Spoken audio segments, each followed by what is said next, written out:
আসসালামু আলাইকুম, আমি নাইম দক্ষিণ কোরিয়া থেকে। কি ঘটতে যাচ্ছে আজকের দিনে সারা বাংলাদেশে? আমজনতা থেকে যারাই আছেন, রাজনৈতিক কর্মী, ছাত্রছাত্রী, প্রত্যেকেই কি আজকের এই আন্দোলনকে সহযোগিতা করবেন নাকি করবেন না? গতকালকে যেই ঘোষণা দিয়েছে সাধারণ বৈষম্য বিরোধী ছাত্র আন্দোলন, নতুন ২টা আন্দোলনের ঘোষণা দিয়েছে। আজকেরটা থেকে আগামীকালকেরটা আরও খারাপ হবে, আওয়াজ হবে না, কিন্তু ঘটনা ঘটে যাবে। দর্শক, শনি এবং রবিবারের জন্য কর্মসূচি ঘোষণা করেছে বৈষম্য বিরোধী ছাত্র আন্দোলন। তাদের পক্ষ থেকে পাঠানো এক প্রেস বার্তায় আজকে সারা দেশে বিক্ষোভ মিছিল, এটাও একদিকে বড় কঠিন অবস্থান তৈরি হবে। ইতিমধ্যে আপনারা জানেন যে আওয়ামী লীগ আবার তাদের যে শোক মিছিল ছিল সেটা আজকে স্থগিত করে দিয়েছে। আর আগামীকালকে থেকে যেটা হবে সর্বাত্মক অসহযোগ আন্দোলন। এইটা কিন্তু খারাপ জিনিস, রাষ্ট্রকে স্থবির করে দিবে যদি জনগণ এই ডাকে সাড়া দিয়ে বসে। এখন এই আজকে যে বিক্ষোভ মিছিলের যে আন্দোলন, এটা সম্পর্কে আপনার যারা বৈষম্য বিরোধী আন্দোলনের এই মুহূর্তে লিড করা সমন্বয়করা আছেন, প্রধান ৬ জন কিন্তু আপাতত তারা সম্ভবত শারীরিকভাবে অসুস্থ, মানসিকভাবে অনেকটা তাদের ট্রমা গিয়েছে, সেই কারণে তারা চিকিৎসাধীন আছে। তো বাকি যারা আছেন মাঠে তারা কিন্তু এই ঘোষণাগুলো দিচ্ছেন। তো যিনি এই ঘোষণাগুলো দিচ্ছিলেন তার গলার মধ্যে যে আওয়াজ ছিল, সেই আওয়াজটা এই জাতিকে কিভাবে ভাইব্রেট করে সেটা কিন্তু দেখার বিষয়। ডাক দিছে কারে দেখেন, আজকের দিনে বিক্ষোভ মিছিল শুধুমাত্র ছাত্রদের জন্য না। তার যে বক্তব্যের অংশে ছিল, আপনি বিএনপি হন, আপনি ধর্মভিত্তিক কোনো দলের সদস্য হন, আপনি হিন্দু হন, আপনি মুসলিম হন, অথবা আপনি ব্যবসায়ী হন, আপনি যেই দলের রাজনীতিবিদ হন, সাধারণ মানুষ হন, ছাত্র হন, অছাত্র হন, সবাইকেই এই আন্দোলনকে সমর্থন দেওয়ার আহ্বান জানিয়েছেন।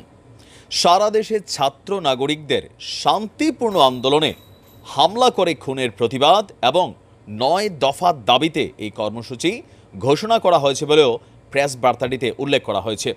পরবর্তীতে পাঠানো আরেকটি প্রেস বিজ্ঞপ্তিতে বৈষম্য বিরোধী ছাত্র আন্দোলনের পক্ষ থেকে সারা দেশের প্রতিটি জেলার কেন্দ্রস্থলে ছাত্র, শিক্ষক, আইনজীবী, সংবাদকর্মীদেরকেও এক হয়ে বিক্ষোভ মহাসমাবেশ, শব্দটা বুঝেন, মহাসমাবেশ পালন করার আহ্বান জানানো হয়েছে। তো ইতিমধ্যে আমরা দেখছি গতকালকে রাত্রে থেকে খুবই ভাইরাল আজকের এই আন্দোলনে কে কোথায় যাবে না যাবে। ফেসবুক যারা স্ক্রলিং করছেন তারা কিন্তু নিজেদের টাইমলাইনে থাকা বা ফ্রেন্ড লিস্টে থাকা যে বন্ধুদের অ্যাক্টিভিটিস, সেখানে আপনারা মোটামুটি আমরা বুঝতে পারছি যে আজকের এই আন্দোলনে হিউজ পরিমাণ মানুষ কানেক্ট হতে যাচ্ছে। অসহযোগ আন্দোলনটাতে ঘটবে অন্য বিপত্তি। অলরেডি অসহযোগ আন্দোলনের প্রতি একটা সমর্থন জানিয়ে বসেছে কে? 10 মিনিট স্কুলের আয়মান সাদিক। কিছুটা ঝাল তো আছে, সবার আগে আয়মান সাদিক এবার ঝাঁপাই পড়ার কারণও আছে কিছুটা। একটা স্টার্ট আপ চুক্তি ছিল আপনার 10 মিনিট স্কুল প্লাস আমাদের সম্ভবত আইসিটি ডিপার্টমেন্টের মধ্যে। প্রতিমন্ত্রী পলক ৫ কোটি টাকার একটা কি বলা হয় যে প্রস্তাবিত প্রজেক্ট অথবা এই টাকাটা ফান্ডিং করার কথা ছিল। তো সেই জায়গা থেকে প্রতিমন্ত্রী পলক যখন সরে আসছিলেন তখনই আয়মান সাদিক কিন্তু একটা স্টেটাস দিয়েছিল। আন্দোলনের প্রথমে আয়মান সাদিকরা কিন্তু কানেক্ট হয় নাই, বাট যখনই হয়েছে তখনই কিন্তু এই একটা ধাক্কা। তো ৫ কোটি টাকার একটা প্রজেক্ট কম না, তাই না? এটা বিনিয়োগ পাইতো, সেখান থেকে তাদেরকে বঞ্চিত করা হয়েছে। এইবার এই অসহযোগ আন্দোলনে আয়মান সাদিকের 10 মিনিট স্কুল ঘোষণা দিয়েছে সকল ধরনের কার্যক্রম তাদের অনির্দিষ্টকালের জন্য বন্ধ। অসহযোগ আন্দোলনটা মানে কি? অসহযোগ আন্দোলন মানে হচ্ছে রাষ্ট্র স্থবির হয়ে যাওয়া। ভ্যাট দেবেন না, ট্যাক্স দেবেন না, দোকানদার দোকান খুলবে না, স্কুল কলেজ তারা খুলবে না, ছাত্রছাত্রীরা স্কুলে যাবে না, গাড়ির চাকা ঘুরবে না, ব্যবসা প্রতিষ্ঠান খুলবে না। তো এই যদি হয়, বিদ্যুৎ বিল দিবেন না, গ্যাস বিল দিবেন না, এটার আবার সুযোগ নাই সব জায়গায়, কারণ এখন অনেক জায়গায় প্রিপেড সিস্টেমের, শহরে বেশিরভাগ, গ্রামে এখন এই সুযোগটা আছে, তবে এটি মাফের সুযোগ নাই। এটা না দিয়া আসলে থাকারও সুযোগ নেই, কারেন্টের লাইন কাটে দিব, তো বাঙালি এটা নিতে পারবে না।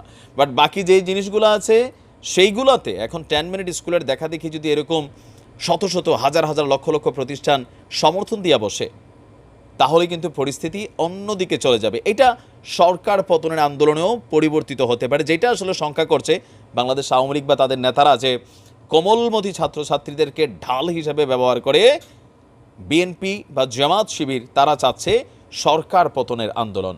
তো আমি ওবায়দুল কাদের কাকুর উদ্দেশ্যে একটা কথা বলি যে আপাতত আপনি মুখটা একটু বন্ধ রাখেন। আপনার মুখে মানুষ গত 15 বছর কথায় কথায়, এই যে মন্ত্রীরাও আছেন, কথায় কথায় খালি এটা বিএনপি জামাতের কাজ, বিএনপি জামাতের কাজ, মানুষ দেখতেছে প্রকাশ্যে একটা, আপনি জোর কইরা দেখাবেন আরেকটা। তো এগুলাতে হয়েছে কি, আপনাদের কথার প্রতি মানুষের আস্থা উঠে গেছে। প্রকৃতপক্ষে এখন বিএনপি জামাত যদি কোনো ঘটনা ঘটায়, বাঙালি এখন মানবে না, কারণ এইটাই তো সিস্টেম, এইটাই তো। আপনি রাষ্ট্র ক্ষমতায় আছেন, আপনার আন্ডারে যে প্রতিষ্ঠানগুলো আছে, যেখানে দুর্নীতি হচ্ছে, যেখানে অন্যায় হচ্ছে, সেইটাকে প্রটেস্ট করেন, সেইটার বিচার করেন। বিচারহীনতার সংস্কৃতি তৈরি হয়ে গেছে। আওয়ামী লীগের লোক হইলে বিচার পাইব, বিএনপির সময় বিএনপির লোক হইলে বিচার পাইব। এই কারণে এই জাতি এক এক সময় এক একবার এক এক দলকে প্রত্যাখ্যান করছে। আপনি দেখেন আর্মি সরকারের সময়, এই যে আমাদের 111 সরকারের সময় মানুষ গণহারে আওয়ামী লীগরে ভোট দিয়েছিল। কেন? তৎকালীন সময় বিএনপির দুর্নীতি এতটা আকাশচুম্বী ছিল যে মানুষের মধ্যে ক্ষোভ তৈরি হয়েছিল। এখন আওয়ামী লীগরে ভোট দিয়া আবার আওয়ামী লীগ এখন গত 15 বছরে এমন একটা অবস্থানে আসছে, যেই দেশে যেই জাতি 2 টাকার কাজ কেউ কেউ ফ্রিতে করে দেয় না, আজকে সেই জাতি সিঙ্গারা খাওয়াচ্ছে, রিক্সাওয়ালা ভাড়া নিচ্ছে না, সেলুট দিচ্ছে, মানুষ ডাইকা ডাইকা পানি দিচ্ছে। ভাই বোঝেন, এই জাতি হঠাৎ করে এত উদার হয়েছে কইছে? উদার হয় নাই। বিষয়টা হচ্ছে কি, ভিতরে যে ক্ষোভ, কেউ এক বোতল পানি দিয়া সেই ক্ষোভটা প্রকাশ করছে, কেউ একটা সিঙ্গারা দিয়া করছে, কেউ নিজের বাসার দরজাটা খুলে দিয়া একটা মানুষরে ছাত্রলীগ অথবা পুলিশের হাত থেকে বাঁচানোর জন্য করছে। কারণ রাষ্ট্রীয় প্রতিষ্ঠানগুলো, সরকার, রাষ্ট্র গোলাই ফেলছি আমরা। আমার মনে হয় যে আমারও যারা দেখেন, এখানে 90% মানুষ what is the meaning of সরকার আর রাষ্ট্র, এই দুইটা কিন্তু যে আলাদা, এটা কিন্তু আমরা অনেকেই জানি না। আমরা আসলে এমনভাবেই দেখতেছি, বা আমাদের পড়াশোনা নাই, তা আমরা মনে করতেছি সরকার রাষ্ট্র পুরোটা তো একই। সরকার বিরোধী কথা আমি বলার সাহস আছে, সবাই বলতে পারবে আইনত, কিন্তু রাষ্ট্রবিরোধী হিসাবটা হচ্ছে আলাদা। বুঝাতে পারছি? আচ্ছা, এটা নিয়ে অন্য আরেকদিনকার টপিক করব। তো আজকে দেখা যাক ছাত্রদের এই ডাকে কী পরিমাণ মানুষের সমাবেশ হয়। তবে গতকালকে আমরা যা দেখেছি সারা বাংলাদেশের বিভিন্ন জায়গায়, এই বিক্ষোভটা আজকের দিনে মানুষেরও বেশি কানেক্ট হবে। কেন জানেন? অনেক জায়গায় আওয়ামী লীগের নেতাকর্মীরা মাঠে নামছে, অনেক জায়গায় ধাওয়া পাল্টা দিচ্ছে, বিশেষ করে ঢাকা উত্তরা, মিরপুর, তারপর হচ্ছে খুলনা, বিভিন্ন জায়গায় কিন্তু এই ঘটনাগুলো ঘটে গেছে। এখন হচ্ছে কি, মানুষের ভিতরে যত এই মুহূর্তে আওয়ামী লীগের উচিত চুপচাপ থাকা, একদম চুপ থাকা। যে কোনো একটা রং স্টেপ একটা বড় ধরনের বিপদে ফালাই দেবে, যেটা কেন্দ্রীয় মানে হাইকমান্ড বুঝতে পারতেছেন।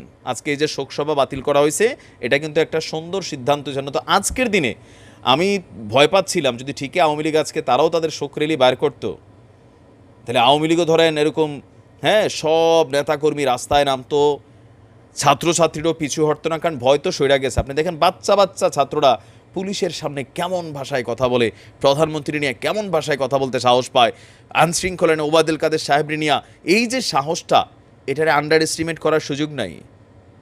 আর আজকের দিনে আওয়ামী লীগের ভিতরেও একটা শক্তি আছে, আওয়ামী লীগ ক্ষমতা থাকুক এটা চায় না। কারণ কি, ওই যে 15 বছর দল ক্ষমতায় আমি কি পাইলাম? উল্টা পাইলাম তো পাইলাম কয়েকটা মামলা, কমিটির থেকে বাদ, অপমান, হ্যারাসমেন্ট, হাইব্রিড টাকাওয়ালারা একটা আস্তানা গড়া ফেলছে। একটু বোঝাশোনা উচিত অন্তত এই ঘটনাগুলো থেকে। দেখা যাক পরিস্থিতি কোন দিকে যায়। ভালো থাকুন।